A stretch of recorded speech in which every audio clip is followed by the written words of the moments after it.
80-85 વર્ષના માજી એમને કીધું કે લ્યો દૂધ પી જાઓ. એટલે આપણો બાબલો બેઠો થાય. માજી કે વાત સાચી, પણ મને દૂધ ભાવે નહીં, એનું શું કરું? અરે ભાવે કે ના ભાવે, પી જ જાઓ ગટ ગટાવીને. આમ તો દૂધ તમે ખાઓ પીઓ છો ને, એ વાળું આર્યા ભાવે, ભાઈ એકલું હું ક્યારે ક્યાં પીવું છું? દાદા ને આપો. દાદાને કે લ્યો દાદા. અને ભાભો ઉકળ્યો એમ એટલા વર્ષ થઈ ગયા, કોની મને હારે વેણે બોલાવ્યો નથી, અને આજ મરવાનું ટાણું છું. દે ભાભાને આ બધું મેં કર્યું, મેં. લાવો, એના પત્ની ક્યાં ગયા? લ્યો તમે પી જાઓ. તો રોવા જ માંડ્યા. મારે બે બાજુ દુઃખ, પીવું તોય દુઃખ, ન પીવું તોય દુઃખ. ગામમાં એક મહાત્માજી આવેલા, ભગવદ વાર્તાઓ કરે, લોકો સાંભળવા આવે. એમાં એક જુવાન ખેડૂતનો છોકરો પણ આવે, પણ વાત બરાબરની સરસ જામી હોય તોય પેલો છોકરો ઊભો થઈને જતો રહે. એટલે સાધુને ગમે નહીં. એટલે પેલા સાધુ કે એલા ભાઈ, તું વાત સરસ ભગવાનની ચાલતી હોય અને તું શું કામ ઉઠીને વિયો જાય છે? છેક સુધી બેસને નિરાતે. તો પેલા એક મહારાજ, તમને ખબર નથી, મારા ઘરે હું જાઉં પછી જ મારા મા બાપ પત્ની ભાઈઓ બધા જમે, એ વગર કોઈ જમે નહીં. એટલું મારા ઉપર હેત. પેલા મહાત્માજી કે ભાઈ હેત હશે, પણ એવું એટલું બધું માનવાની જરૂર નથી. હોય કાંઈ મહારાજ, તમને એમાં શું ખબર પડે? મારું મોઢું જોયા વગર તો કોઈને દી નથી ઉગતો. ના ના ના, એવું નથી. કથા વાર્તા ભગવાનમાં ધ્યાન આપો. સંસારમાં હોય હેત પ્રીત તો હોય, પણ તમે માનો છો એટલું નહીં. આલી રોજની રકજક ચાલે. પેલો માને નહીં, ઊભો થઈને વયો જાય. સાધુને પછી રોજ એ કહેવાનું ભાઈ એટલું બધું સાચું ના હોય, પણ પેલો કે ના સાચું છે. સાધુએ ધીમે ધીમે વશમાં લીધો, વિશ્વાસમાં લીધો, અને એને કીધું પરીક્ષા કરવી છે. તો કે પરીક્ષા કરી લ્યો મહારાજ. તો કે આ જો હું તને થોડું શીખવાડું, એમ તારે કરવાનું છે. તો ભલે. પછી એને બધું શીખવાડ્યું. એક આપી ગોળી, ઘરે જાજે આજે, અને પછી આ ગોળી મોઢા મૂકજે. એ ગોળી મૂકતાની સાથે જ તને ચક્કર આવશે, ફેર ચડશે, ગોથું ખાઈને પડી જઈશ, એમ જ પડ્યો રહેજે. એ જ વખતે હું આવીશ, પછી જે થાય એ જોઈએ રાખજે, એટલે તને ખબર પડશે કોને કોનામાં કેટલું હેત છે. એટલે મહારાજ ભલે ગયો ઘરે. એટલે જતાની સાથે ગોળી મોઢામાં મૂકી. ઘણી વાર કોઈને વ્યસન ન સ્ટાર્ટ કરતા હોય ત્યારે જો સેજ તમાકુ મોઢા મૂકી દે તો આવી જ રીતે ફ્રંકટી કાઢીને પડે. હો, શરૂઆતમાં ગુટકાન બંધાણી ગોથું ખાઈ જતા હોય, પણ પછી ધીમે ધીમે કેવા ટેવાઈ જાય છે. બસ એમ ટેવાઈ ગયા તમે. પેલા એ ગોળી મૂકી, એવું ચક્કર ચડ્યા, ફ્રંકટી ખાઈને પીડ્યો, ઓસરીમાં લાંબો થઈ, અને ઘરના બધા ભેળા થઈ ગયા. દોડો દોડો, ભાઈને કાંઈ થઈ ગયું, ભાઈને કાંઈ થઈ ગયું. એના મા ને બાપ ને દાદા ને દાદી ને બેન ને બધા ભેળા થઈ ગયા, ભાઈ ને બધા, એની પત્ની ને બધા. રો કકળ થઈ ગઈ. વૈદ્યને બોલાવો, ઔષધ કરો, ના કરો, તે કરો, બધું બોલાવવાની તૈયારી. એ જ વખતે પેલા મહાત્માજી આવ્યો. દીક્ષામ ભવતી. અરે મહારાજ, આ રો કકળ છે. અરે શું થઈ ગયું? અમારો એકનો એક દીકરો ગોથો ખાઈ ગયો છે. શું થઈ ગયું ખબર નથી પડતી. મહાત્માએ આવી નામ નજર કરી. અરે ભાઈ, આના તો પ્રાણ ગયા, મોત આવી ગયું.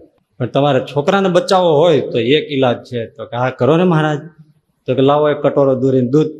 સંતોમાં બધા એમ હોય કે આ તો બધી વિદ્યાઓ જાણતા હોય. દૂધ ભરીને કટોરો આપ્યો, મોટી તાંસળીમાં અડધો શેર જેવું દૂધ આપ્યું. મહાત્માએ મંત્રો બોલ્યા. પેલા યુવાનની ફરતી 4 પ્રદક્ષિણા કરી, કાંઈક મંત્રો બોલી, અને ઢોંગ ધતિંગ જેવું કંઈક દેખાય એવું કર્યું. પછી પેલા લોકોને કીધું, લ્યો આ છોકરાનું મોત આમાં આવી ગયું. હવે આ જે દૂધ પી જાય એ જાય ને છોકરો બેઠો થાય. મોતની સામે મોત. તમારા આટલો મોટો પરિવાર છે, આમાંથી કોઈ એક જણો પી જાવ, એ વયો જાય, અને આ બેઠો થઈ જાય. બેઠો થઈ જાય ગમે, પણ જાવું કોને ગમે? આ ચકાસણી કરે તો હેરાન થઈ જવાય ઘરમાં. બહુ કઠણ છે ભાઈ. હવે મહાત્માજી કે તમારે વૃદ્ધમાં વૃદ્ધ હોય એને આપો. તો દાદી હતા 80-85 વર્ષના માજી.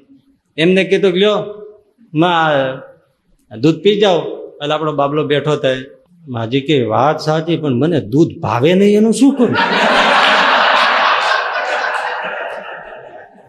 અરે ભાવે કે ના ભાવે, પી જ જાઓ ગટ ગટાવીને. આમ તો દૂધ તમે ખાઓ પીઓ છો ને, એ વાળું આરે ભાવે, ભાઈ એકલું હું ક્યારે ક્યાં પીવું છું? પણ હવે મરવું જોઈએ તો એક આરે પી જાઓ, એમાં શું વાંધો? પણ ગળે ઉતરે જ નહીં, એનું શું કરવું? આ તાંસળી ભરીને પીવાનું. એ ઘૂંટડો ન ભાવે, મારું શું? હું ન પીવું. મહાત્માજી કે રેવા દો માજીને. દાદા ને આપો. દાદાને કે લ્યો દાદા. એનો છોકરો હોય ને એ કે એટલે દાદા હવે આપણો બાબલો મરવા પીડ્યો, મહાત્માએ કરુણા કરીને આ કરુણા કરી છે, આ દૂધ તમે પી જાઓ. અને તમે અને ભાભો ઉકળ્યો એમ આટલા વર્ષ થઈ ગયા, કોની મને હારે વેણે બોલાવ્યો નથી. જ્યારે હોય ત્યારે મને ટટડાવો, અને આજ મરવાનું ટાણું છું. દે ભાભાને ભાભો તમારે વધ્યાણ છે, આ બધું મેં કર્યું, મેં ભોગવવું તમારે ને મને કાઢી મૂકવો છે, એમ હું ખવું એવો નથી. સાધુ કે ધમાલ કરવામાં મૂકી દો દાદા, લાવો ભાઈ તાસળી પાછી. એ તાસળી રાખીને કે હાલો, આ કોણ બેઠું છે? એ તો મારા દીકરાની બેન છે, મળવા આવ્યા છે, એમને આપો. બેન તો કે અરે મહારાજ તમે શું વાત કરો છો, હું તો પરાધીન કહેવાઉં, હવે તો મારા ધણીને પૂછ્યા વગર હું કાંઈ ન કરી શકું. મારા તો સાસુ સસરાને પૂછવું પડે, મારા પતિને પૂછ્યા વગર ડગલું ન ભરું, હું કેવી રીતે દૂધ પી શકું? મહાત્માજી કે તમે તમારા ધણીને પૂછ્યા વગર ઘણું બધું કરો છો, દૂધ પી જવામાં શું વાંધો છે? ના મહારાજ મારે આ મોતનો મામલો છે, પૂછવું તો પડે. એમ ના લાવ, આ ભાઈ કોઈ બેઠું છે? એ તો ભાઈ છે, લ્યો ભાઈ તમે પી જાઓ. મોટા ભાઈ બેઠા થઈ જાય. અરે મહારાજ કેવી વાત કરો છો, મેં તો જે સંસારે જોયો નથી, ઉંમરમાં નાનો છું, મારા જે લગ્ન થયા નથી, આ સંસારમાં હજી તો સાવ નવો, અને મને હજી કેટલી મનખા હોય, મને મરવાનું ક્યાંથી ગમે? વાત સાચી છે. લાવો, એના પત્ની ક્યાં ગયા, એને આપો, લ્યો તમે પી જાઓ. તો એ તો લાજમાં ઝીણું ઝીણું બોલે, એ તો રોવા જ માંડ્યા. મારે બે બાજુ દુઃખ, પીવું તોય દુઃખ, ન પીવું તોય દુઃખ.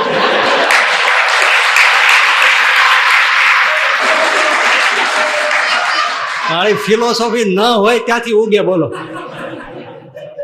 પીવું તોય મને મારા પતિની સેવા જાય, પતિની સેવા ન મળે. જો કેવું ખૂજે છે. દૂધ પી જાવ તોય મારા પતિની સેવા જાય, અને ન પીવું તોય સેવા જાય. મારે તો બે બાજુ દુઃખ. મેં કોઈ દી કીધું નથી, પણ આજ કહી દઉં કે જે દી હગાઈ થઈ તે દી હું કહેતી હતી મને હારા સ્વપ્ન નથી આવતા. મેં મારા મા બાપને કીધું તું મને બીજે પરણાવો, તો માન્યા જ નહીં. જેવો મને સંદેહ હતો ને એવું જ થઈને ઊભું રહ્યું. મહાત્માજી કે રેવાય દો, છોકરાની બા ક્યાંય ગયા, એમને કીધું લ્યો તમે માં છો, પી જાઓ. મારો દીકરો મને વાલો ન હોય, પણ ભાઈ મારે બે દીકરા એક દીકરી. લોકમાં નથી કહેવાતું કે કોઈનો બાપ મરજો પણ માં ન મરજો. હવે એને બાપા ઉપર નાખ્યું. બાપાને કીધું કે લ્યો તમે પી જાઓ. મારો છોકરો બેઠો થાય તો એનાથી રૂડું છું, પણ આ બધાને કોઈ વ્યવહારમાં જ્ઞાન નહીં. કાલે વાર હું વયો જાઉં તો માળો વિખાઈ જાય. એકની પાછળ કેટલા બધા દુઃખી થઈ જાય. મારે દૂધ પીવું મને ઠીક નથી લાગતું. મહાત્માજી કે અમે પી જાય. ઓહો, મારા તો જાના જેવું એકે રૂડું નહીં. સંતો તો પરોપકારી હોય, પરોપકાર સદામ વિભૂતે. વાહ વાહ વાહ. મારા તમે જ પી જાઓ, તમારે કોઈ નથી પાછળ રોવે એવું રડે એવું કાંઈ નથી. તો અમારે કોઈ નથી ને અમે પરોપકાર માટે. ઓલો પીડ્યો સાંભળે છો. હા, મહાત્માજી કીધું દૂધ અહીંયા પી જઈએ કે બહાર ઝૂંપડીએ જઈને ગામની બહાર અમારા આશ્રમે પી. મારા ત્યાં પીવો તો વધારે સારું, ઝૂંપડી કા. અહીંયા વળી ગયા કે અમારી ઉપર શંકા આવે, એના કરતાં તમે દૂધ ત્યાં પી લો, અમે તમારી બધી ક્રિયા કરી લઈશું, પણ તમે ત્યાં પીવો સારું. મહાત્માજી ભગવાન નારાયણ ઓમ શ્રીમદ નારાયણ નારાયણ કરતા ચાલતા થયા, ઓલાને પાટું માર્યું અને બેઠો થયો. બેઠો થઈને હાલતો જ થઈ ગયો મહાત્માને પાછું. અરે ઓલા તો બધા ઘેરી વેળા, અરે બેટા બેટા, તો છેટા ને જો બેટા કહેતા. તમે બધા કેવા છો મેં જોઈ લીધું. તમે એમ માનતા તો મરી ગયો તો બધું સાંભળ્યું છે. આજે કોણ કોનો દીકરો, કોણ કોની માં, કોણ કોની પત્ની, શંકરાચાર્ય જે કીધું તું એ જ આવી. કસ્તે કાંતા કથે કુશ, કોના છોરું ને કોના વાછરું ને કોના માય ને બા, અંતકાળે જાવું એકલું એ સાથે પુણ્ય ને પાપ રે, હેતે હરી રસ પીજીએ. છોકરો જતો રહ્યો, વેગ પહેરી લીધો અને સાધુની સાથે સાધુ થઈને